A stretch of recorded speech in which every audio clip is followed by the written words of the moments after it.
Good morning students. आज हमारा 9th worksheet आ गया है सेकेंड चैप्टर का। क्या हमारे आसपास के पदार्थ शुद्ध हैं। वर्कशीट में आज यौगिक के बारे में बताया गया है, लेकिन यौगिक के बारे में पढ़ाने से पहले मैं आपको कुछ और इम्पोर्टेंट कंसेप्ट्स बताना चाहती हूँ ताकि आप यौगिक को समझ सकें। सबसे पहले हमें ये समझना पड़ेगा कि हमारे चारों तरफ जितने भी चेंजेस होते हैं, परिवर्तन होते हैं, वो दो तरह के होते हैं। एक भौतिक परिवर्तन और दूसरा रासायनिक परिवर्तन। भौतिक परिवर्तन में भौतिक शब्द से आप क्या समझते हैं? फिजिकल अपीयरेंस, रंग कैसा है, रूप कैसा है, घनत्व, बहाव, दृढ़ता, ठोस है या द्रव है। आप भौतिक से, फिजिकल अपीयरेंस से ये समझते हो। और रासायनिक से आप समझते हो केमिकल्स, यानी कि इसके अंदर क्या क्या केमिकल्स हैं। तो भौतिक परिवर्तन में रंग रूप का बदलना, दृढ़ता का बदलना, घनत्व का बदलना, ये सब आए। और रासायनिक परिवर्तन में अगर उसके अंदर ये जो रसायन है, केमिकल्स है, और उसकी जो प्रॉपर्टीज़ है, गुणधर्म, उसमें परिवर्तन होता है तो उसको कहते हैं रासायनिक परिवर्तन। तो आप भौतिक परिवर्तन को कैसे लिखोगे? पदार्थों के संगठन में कोई परिवर्तन, यानी कि रासायनिक प्रकृति में कोई परिवर्तन नहीं होता।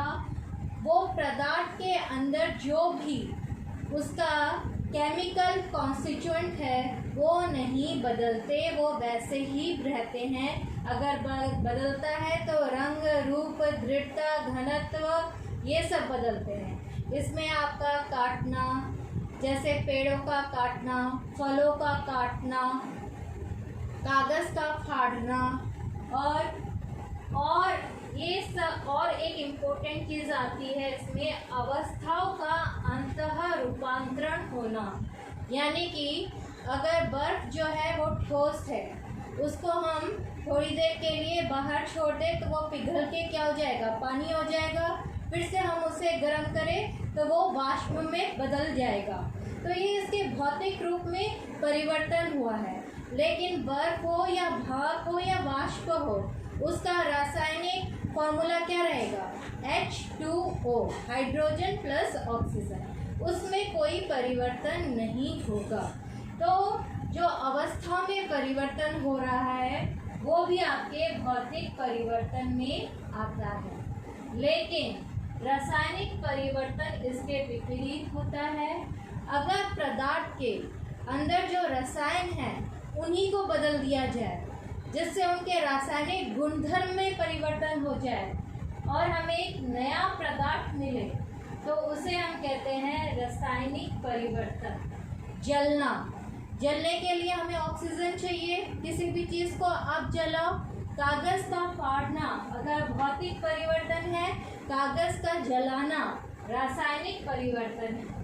वैसे ही लोहे की किसी भी चीज़ में जंग लग जाती है तो वो हवा में मौजूद ऑक्सीजन के साथ रिएक्ट कर रहा है, पानी के साथ रिएक्ट कर रहा है और एक नई चीज़ बना रहा है जिसको हम आयरन ऑक्साइड कहते हैं।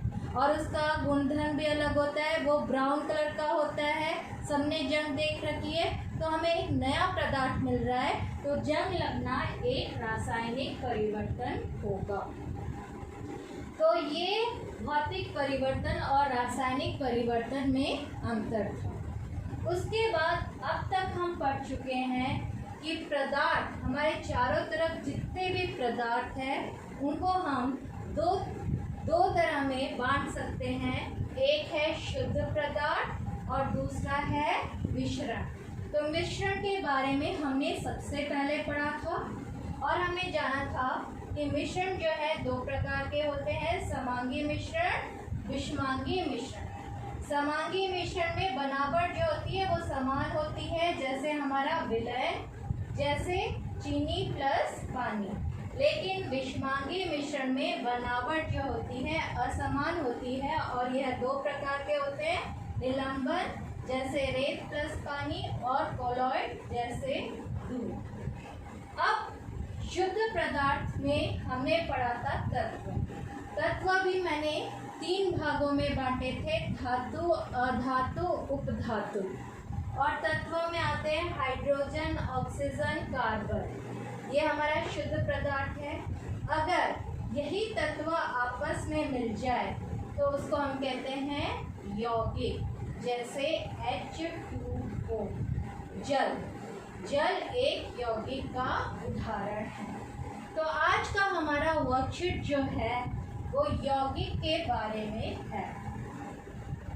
अब यौगिक किसे कहते हैं? जो 2 या 2 से अधिक तत्वों से मिलकर बना होता है और एक नया पदार्थ बनाता है जिसका रासायनिक गुणधर्म भी अलग होता है, उसे हम यौगिक कहते हैं। और उन तत्वों का अनुपात जो है वो हमेशा स्थिर रहता है, ये नहीं कि बदल जाता है। जैसे जल में 2 हाइड्रोजन के परमाणु हैं और 1 ऑक्सीजन का परमाणु है, H2O। आप पूरे पृथ्वी पर कहीं पर भी चले जाओ, पानी कहीं पर भी उसका रासायनिक अनुपात जो है वो H2O से बदलकर कुछ दूसरा नहीं हो जाता, H3O, H4O2 ऐसे नहीं हो जाता। हर जगह पानी का जो अनुपात है वो रहता है H2O, तो उसको हम कहते हैं यौगिक। और भी उदाहरण है ग्लूकोज। ग्लूकोज हमेशा उसमें कार्बन के 6 परमाणु, हाइड्रोजन के 12 परमाणु और 6 परमाणु ऑक्सीजन के होते हैं। उसी प्रकार और एक रसायन है मीथेन, जिसमें कार्बन के 2 परमाणु और हाइड्रोजन के 4 परमाणु होते हैं। तो इनको हम क्या कहते हैं? यौगिक। अब अगर मैं बोलूं यौगिक और मिश्रण में क्या अंतर है? मिश्रण में भी 2-3 पदार्थ आपस में मिले होते हैं और यौगिक में भी मिले होते हैं, कुछ अंतर है। अब मिश्रण में आप चीनी और पानी जितने भी मिला लो वो चीनी पानी ही कहलाएगा। अब किसी बुक में लिखा हुआ है कि चीनी पानी बनाने के लिए आपको केवल 2 चम्मच ही चीनी डालनी है और 1 ग्लास ही पानी लेना है। आप इसे 1 ग्लास बनाओ या एक कटोरी में बनाओ या एक पूरे के पूरे मटके में बनाओ, उसका कोई भी निश्चित फॉर्मूला या स्थिर अनुपात नहीं है। लेकिन यौगिक में जैसे मैंने कहा, पानी का उदाहरण लो, हर जगह पानी का फॉर्मूला H2O ही है। इसके अगर आप 2 परमाणु के साथ 1 ऑक्सीजन का परमाणु मिलाओगे तो आपको मिलेगा H2O, जो कि है जल, पानी। उसके बाद आप भौतिक प्रक्रियाओं द्वारा यौगिक को उसके तत्वों में अलग नहीं कर सकते। अगर मैं कहूँ पानी को हाइड्रोजन और ऑक्सीजन में ये कर दो, अलग कर दो, तो आप कर पाओगे? नहीं। लेकिन मिश्रण का अगर मैं कहूँ रेत और पानी मिला हुआ है, इसे अलग कर दो, फटाफट आप उसे छानन विधि द्वारा अलग कर दोगे। तो भौतिक प्रक्रियाओं द्वारा हम यौगिक को उसके तत्वों में अलग नहीं कर सकते, लेकिन मिश्रण को हम आसानी से भौतिक प्रक्रियाओं जैसे वाष्पीकरण, छानन विधि और उसके बाद चुंबक का प्रयोग करके फटकन विधि, इन सब के द्वारा हम मिश्रण को अलग कर सकते हैं। आपकी बुक में NCERT की किताब में एक डिफ़िकल्ट एग्जाम्पल दे रखा है, मैं उसे यहाँ पर आपको समझाने का प्रयत्न कर रही हूँ।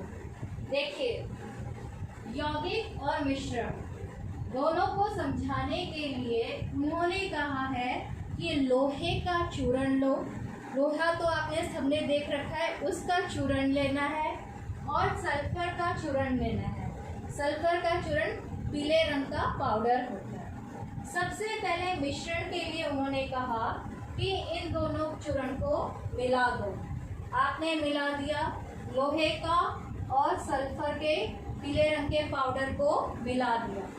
आप देखकर बता सकते हो लोहा कहाँ पर है और पीले रंग का सल्फर कहाँ पर है। अगर आप एक चुंबक लाओगे तो आसानी से लोहा लाके उसमें चिपक जाएगा। उसके बाद एक केमिकल मिलता है कार्बन डाइसल्फाइड, जो कि तरल होता है। अगर आप इस मिश्रण में कार्बन डाइसल्फाइड का तरल डालोगे तो क्या होगा, सल्फर जो है वो कार्बन डाइसल्फाइड में मिल जाएगा, घुल जाएगा और लोहा जो है वो नीचे आके इकट्ठा हो गया। यानी कि लोहा और सल्फर मिश्रण में पूरा अलग अलग हैं और अपने गुणधर्म भी उन्होंने अलग अलग रखे हुए हैं। इसीलिए सल्फर आसानी से आकर कार्बन डाइसल्फाइड में मिल गया। और वैसे ही हम इस मिश्रण में अब क्या करेंगे, तनु सल्फ्यूरिक अम्ल या हाइड्रोक्लोरिक अम्ल, इन दोनों में से कोई भी अम्ल जो हमारे लैब में है, अगर हम इस मिश्रण में डालेंगे तो लोहा जो है वो इसके साथ सल्फर के साथ अभिक्रिया, इसमें जो सल्फ्यूरिक है ना, इसके साथ अभिक्रिया करेगा और एक हाइड्रोजन गैस निकलेगी। हाइड्रोजन गैस क्या है, एक जो गैस निकलेगी हमें कैसे पता चलेगा, वो रंगहीन होता है, गंधहीन होता है, लेकिन जैसे ही आप उसके पास जलती हुई मैचस्टिक लाओगे तो बहुत जोर से वो गैस जलेगी। और मैंने ये 8वीं कक्षा में भी बताया था कि उससे एक पॉप का साउंड आएगा। तो लोहा यहाँ पर सल्फर के साथ मिला नहीं है, इसलिए लोहा अपना गुणधर्म दिखा रहा है और सल्फर अपना गुणधर्म दिखा रहा है। इस प्रकार के मिलाने को हम कहेंगे मिश्रण। लेकिन अगर हम यही लें, लोहे का चूर्ण और सल्फर के चूर्ण को अच्छी तरीके से मिला लें, फिर उसे इतना गर्म करें कि जब तक कि वो पूरा का पूरा दोनों पिघलकर काले रंग के ना हो जाए, तब तक गर्म करते रहे। और जब हमें काले रंग का पदार्थ मिल जाएगा तो हम उसे गर्म करना बंद कर दें और उसे ठंडा कर दें। तो हमें देखेंगे कि हम ना लोहे को पहचान पा रहे हैं, ना पीले रंग के सल्फर को पहचान पा रहे हैं, क्योंकि हमें एक नया काले रंग का पदार्थ मिला है जिसका नाम है आयरन सल्फाइड। अब जो हमने मिश्रण में सब टेस्ट किए थे वही टेस्ट हम यहाँ पर करेंगे। हम चुंबक लाएंगे, देखते हैं कि आयरन आके चिपक रहा है कि नहीं। देखेंगे कि आयरन आकर नहीं चिपक रहा, यानी कि आयरन जो इसमें था उसने अपना गुणधर्म खो दिया। उसके बाद कार्बन डाइसल्फाइड उसमें डालेंगे काले पदार्थ में, हम देखेंगे कि कोई परिवर्तन नहीं हुआ। उसमें सल्फर आके मिल गया था, लेकिन इसमें सल्फर ने भी अपना गुणधर्म खो दिया है और हमें एक नया पदार्थ मिल गया है आयरन सल्फाइड। जो सल्फर है वो भी कार्बन डाइसल्फाइड में नहीं घुलता और कार्बन डाइसल्फाइड वैसे का वैसे रहता है। तो ना चुंबक का गुणधर्म रहा, ना सल्फर का गुणधर्म रहा, एक नया पदार्थ बना है आयरन सल्फाइड। अब आयरन सल्फाइड को तीसरा टेस्ट हम करेंगे कि जैसे ही हम इसमें आयरन सल्फाइड, जो हमें काला रंग का नया पदार्थ मिला है, उसमें हम तनु सल्फ्यूरिक अम्ल या हाइड्रोक्लोरिक अम्ल डालेंगे तो हमें मिलेगा हाइड्रोजन सल्फाइड। इसमें जो सल्फाइड है वो इसमें मौजूद हाइड्रोजन के साथ अभिक्रिया करके हाइड्रोजन सल्फाइड बनाता है, जो कि रंगहीन होता है और उससे सड़े हुए अंडे की बदबू आती है। तो तो एक नया गैस निकला हाइड्रोजन सल्फाइड, क्योंकि हमें एक नया पदार्थ मिला है आयरन सल्फाइड, जिसके अपने नए गुण हैं और जिससे वो बना है लोहा और सल्फर, उन्होंने अपने गुण खो दिए। तो ये एक रासायनिक परिवर्तन है और ये एक भौतिक परिवर्तन है, और रासायनिक परिवर्तन के फलस्वरूप हमें यौगिक मिला है और इसमें हमें एक मिश्रण की प्राप्ति हुई है।